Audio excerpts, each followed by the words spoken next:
I'll tell you something right now. Atlanta has been burned to the ground, rebuilt from nothing, and quietly became one of the most consequential cities in the history of the United States.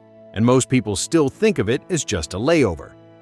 Because here's what Atlanta actually is: the city that invented the modern American South, the birthplace of civil rights and Coca-Cola and hip-hop in the same zip code, a place that has remade itself so many times that reinvention isn't a strategy here, it's a religion.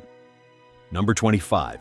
Atlanta was originally called Terminus. The city that would become Atlanta was founded in 1837 as the endpoint of the Western and Atlantic Railroad, a geographic marker, not a city, with a name so aggressively utilitarian that it described only what the location was and nothing about what it might become. It was briefly renamed Marthasville, after the governor's daughter, before railroad engineers petitioned for something that sounded less like a small town in the English countryside and settled on Atlanta, a feminized version of Atlantic. The geography of the location, a plateau in the Piedmont region at the convergence of railroad lines connecting the Deep South to the Midwest, made it the logical hub of every commercial network the New South ever tried to build. Atlanta was born a transportation node, and it has never stopped being one. Number 24. Sherman didn't burn all of Atlanta, but he burned enough. In November 1864, General William Tecumseh Sherman ordered the military and industrial infrastructure of Atlanta destroyed before beginning his march to the sea, and his soldiers, interpreting those orders with considerable enthusiasm, burned roughly 40% of the city: the depots, the warehouses, the factories, the railroad facilities, along with a significant amount of everything else. The fire was visible for miles. Atlanta rebuilt with a speed that stunned observers and established the city's permanent operating philosophy.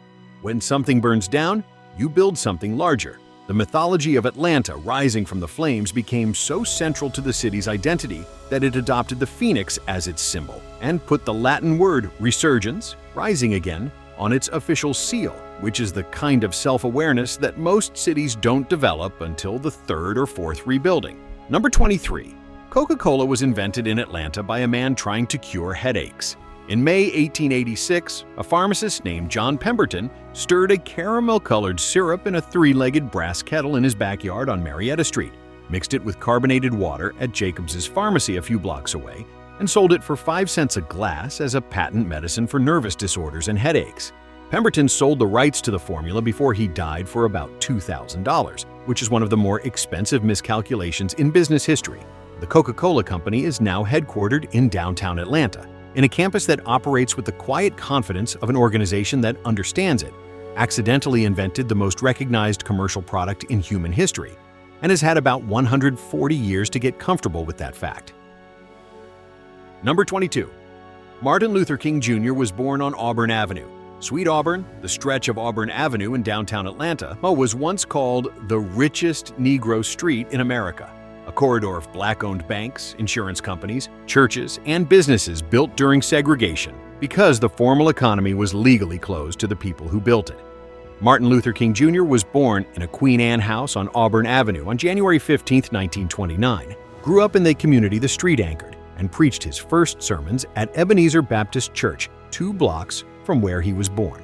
The geography of Sweet Auburn, a self-contained economic and cultural world, created by exclusion and transformed by the people it tried to contain, produced the man who changed the legal structure of American society, and the street that shaped him is still there, preserved and largely intact, which is either a tribute or a reminder that it should not have had to exist. Number 21. The Atlanta student movement changed the civil rights timeline. On February 1, 1960, 4 black college students sat at a Woolworth's lunch counter in Greensboro, North Carolina, and refused to leave when denied service. And within weeks, Atlanta's students had organized one of the largest and most strategically sophisticated sit-in movements in the country. Students from Morehouse, Spelman, Clark, and Morris Brown drafted An Appeal for Human Rights, published as a full-page advertisement in Atlanta's major newspapers, and launched coordinated sit-ins at lunch counters, theaters, and department stores across the city. The Atlanta students were different from other movements in one specific way. They had a business school education, a law school education, and a theology education in the same coalition, and they deployed all 3 simultaneously against a system of segregation that had not been seriously challenged in a generation. Number 20. Atlanta has the busiest airport on Earth. Hartsfield-Jackson. Atlanta International Airport has been the busiest airport in the world by passenger count for most of the years since 1998, processing over 100 million passengers annually through a facility so large that its underground train system is itself a transit system that most mid-sized American cities would be grateful to have. The airport sits 9 miles south of downtown and operates as the primary hub for Delta Airlines, meaning that a disproportionate fraction of all domestic air travel in the United States passes through Atlanta, whether or not Atlanta is the actual destination, a fact that makes Atlantans mildly proud and deeply tired of the connection terminal. The geography of Atlanta, centrally located in the eastern United States with no major competing hub within a wide radius, made it the logical center of American air travel in the same way its railroad geography made it the center of Southern commerce a century earlier.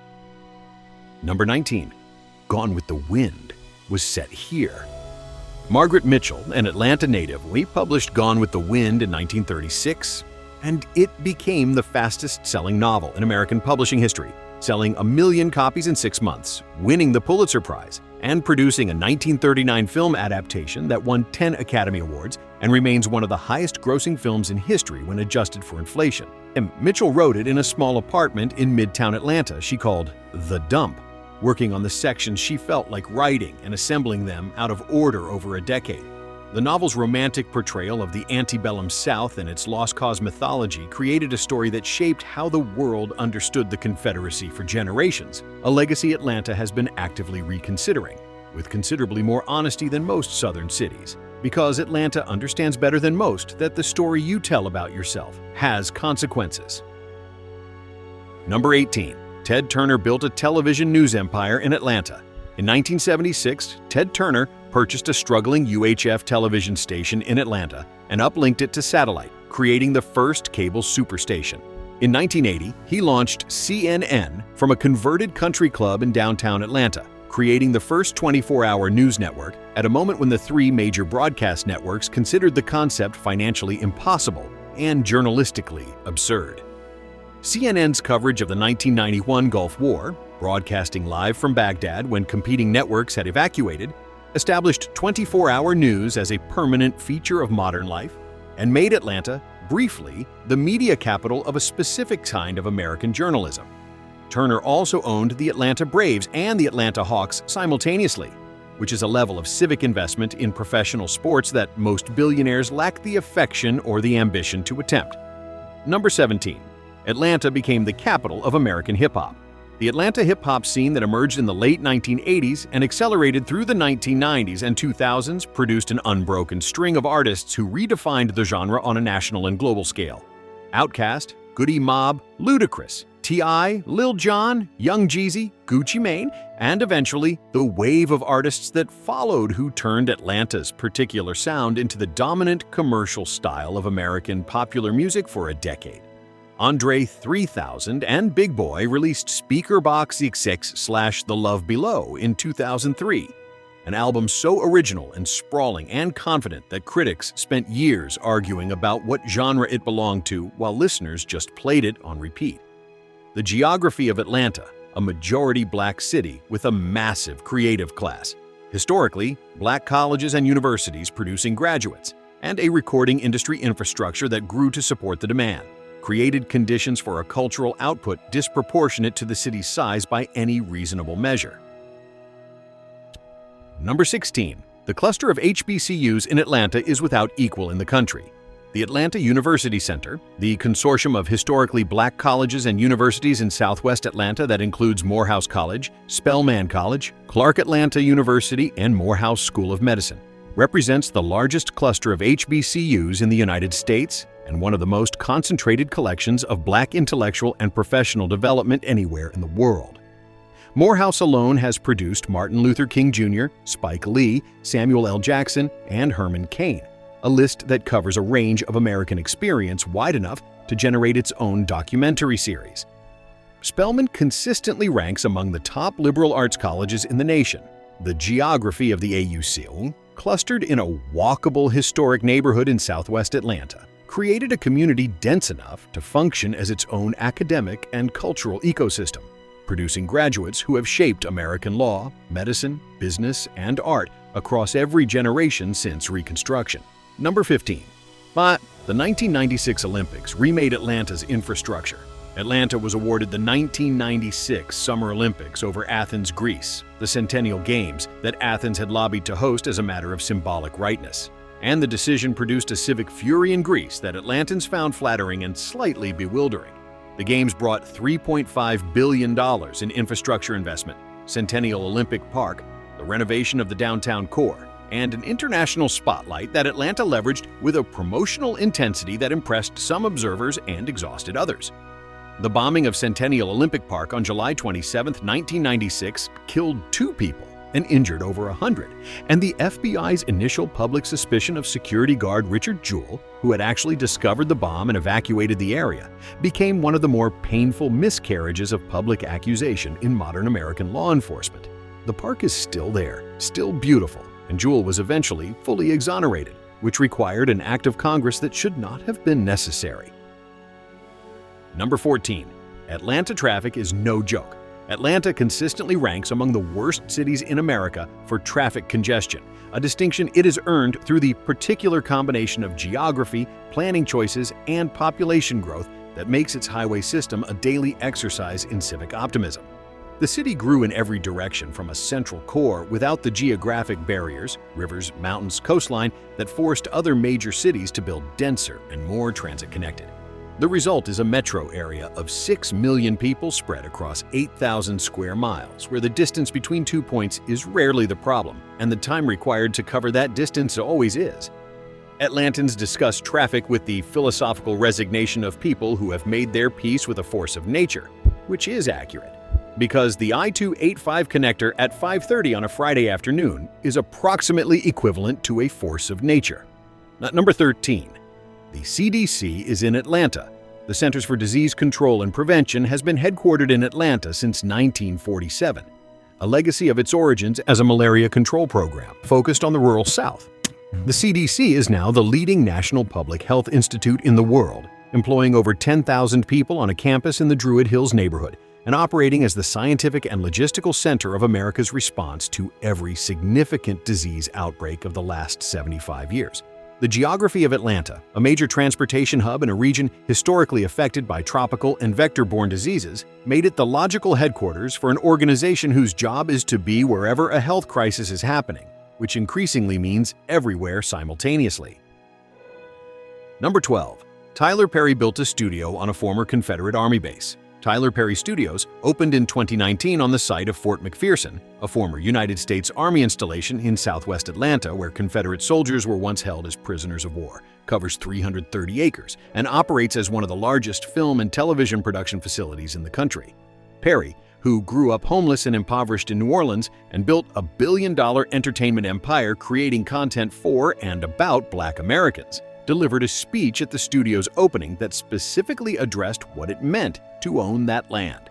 The choice of location was not accidental. Atlanta's film and television production industry, driven by Georgia's aggressive tax incentives and an infrastructure that grew to support demand, now produces more film and television content than any state except California, and Perry's studio sits at the center of it.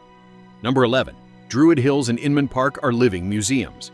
The neighborhoods that Atlanta's late 19th and early 20th century wealth built, Inman Park, designed by Frederick Law Olmsted Jr. as the city's first planned suburb, Druid Hills, with its parkway designed by Olmsted himself, the Victorian homes of Grant Park, are some of the best preserved examples of prosperous Southern urban planning in America.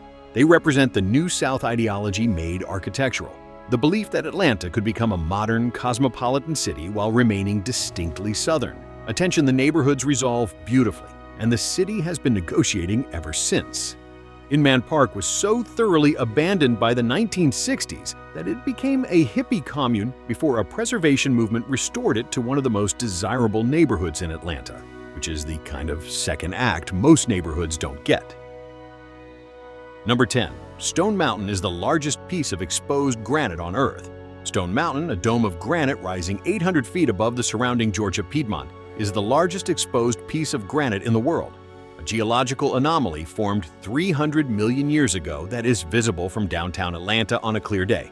The Confederate Memorial, carving on its north face, featuring Jefferson Davis, Robert E. Lee, and Stonewall Jackson on horseback, covering 3 acres of rock face, is the largest bas-relief sculpture in the world, begun in 1916 by the same sculptor who designed Mount Rushmore. The Ku Klux Klan held its modern revival ceremony on the summit of Stone Mountain in 1915, a fact that the Stone Mountain Memorial Association has spent decades trying to position in relationship to the park's other attractions. The mountain itself is extraordinary. The history of what humans have done on and around it is considerably more difficult. Number 9. Atlanta's Beltline is the most ambitious urban trail project in America. The Atlanta Beltline is a 22-mile loop of converted railroad corridor circling the inner city, being transformed into a combination of multi-use trails, parks, transit lines, and affordable housing developments that connects 45 neighborhoods that had no pedestrian connection to each other before.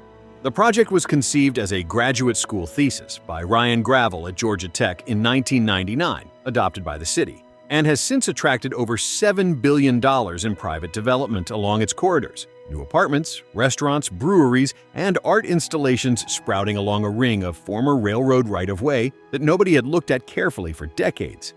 It is the most concrete example of Atlanta becoming the city it has been claiming to be since Sherman left, and it is still technically under construction. Number 8. Jimmy Carter is from Georgia, and Atlanta is where his legacy lives.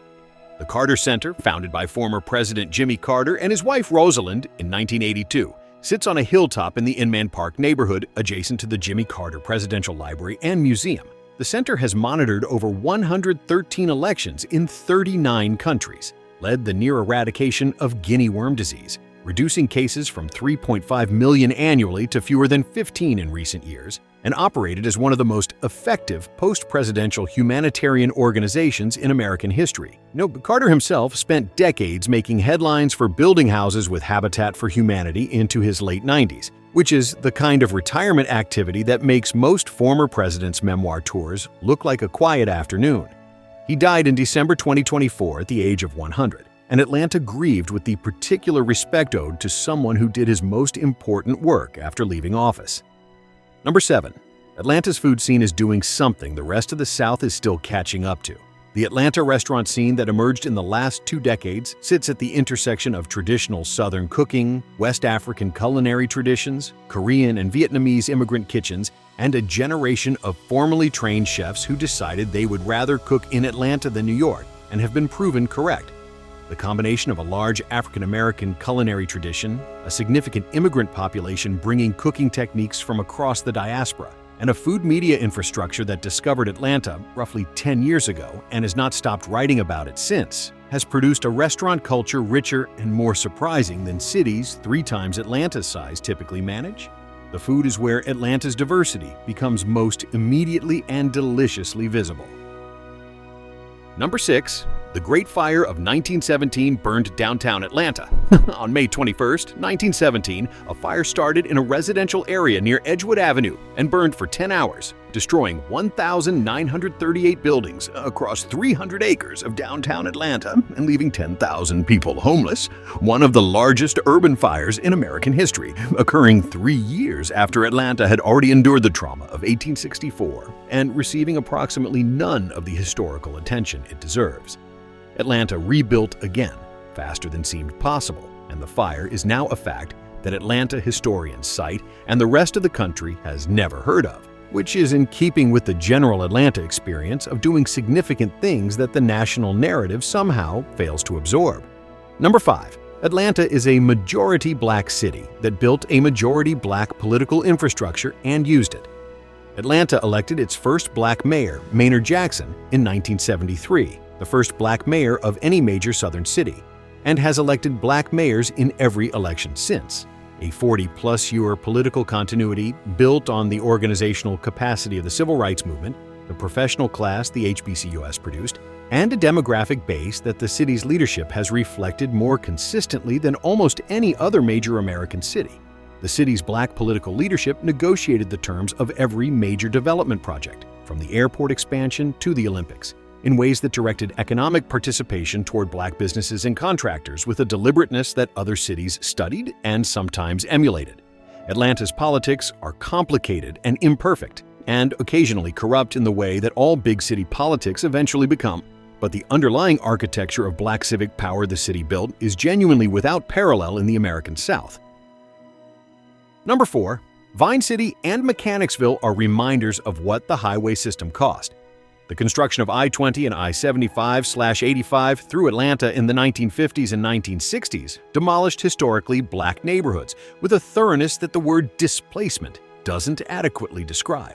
Vine City, Summerhill, Mechanicsville, and Buttermilk Bottom were cut through, surrounded, and functionally destroyed by highway infrastructure that connected the white suburbs to downtown while treating the neighborhoods in between as obstacles rather than communities. The communities that survived adjacent to the highway system spent decades in disinvestment before recent revitalization efforts, driven in part by the Beltline and the construction of Mercedes-Benz Stadium, began returning economic activity to areas that had been systematically drained of it. The geography of Atlanta's highway system is a physical map of mid-20th century priorities that the city is still slowly attempting to correct. Number 3. Atlanta keeps growing faster than anyone planned for.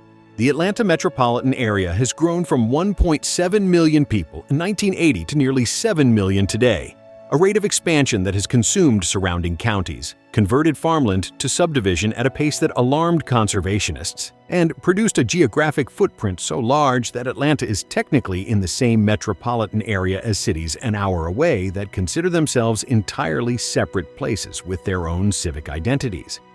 The people who move to Atlanta come for the cost of living relative to other major metros, the job market anchored by Delta, Coca-Cola, CNN, and a dozen other Fortune 500 companies headquartered here, and a climate that Chicagoans and Minnesotans find genuinely miraculous.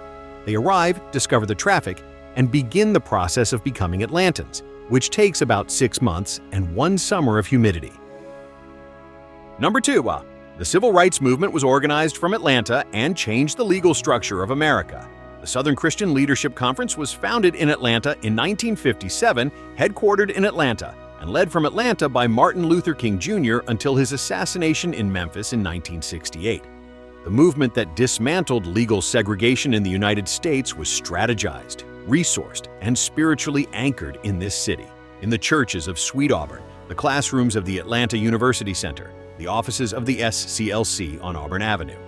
King's funeral drew 300,000 people to the streets of Atlanta in April 1968, the largest funeral gathering in American history at the time. The King Center on Auburn Avenue, where King and Coretta Scott King are both interred, is a national historic site that draws visitors from every country on Earth to a neighborhood in Atlanta that represents, more than any other single location, the moment America was forced to decide whether its founding documents meant what they said. Number 1. Atlanta is the capital of the American South because it decided to be. Every other fact in this script flows from the central and defining characteristic of Atlanta, which is that it has always operated on the belief that it could become whatever it declared itself to be, a railroad terminus that became a city, a burned city that became a commercial capital, a segregated city that became the center of the movement that ended legal segregation, a regional outpost that became the home of the world's busiest airport, and a global soft drink company and 24-hour television news. Atlanta's geography gave it a plateau and a railroad junction. Everything else Atlanta made for itself, frequently from the wreckage of what came before, with a speed and conviction that is either inspiring or alarming depending on what it is currently choosing to become.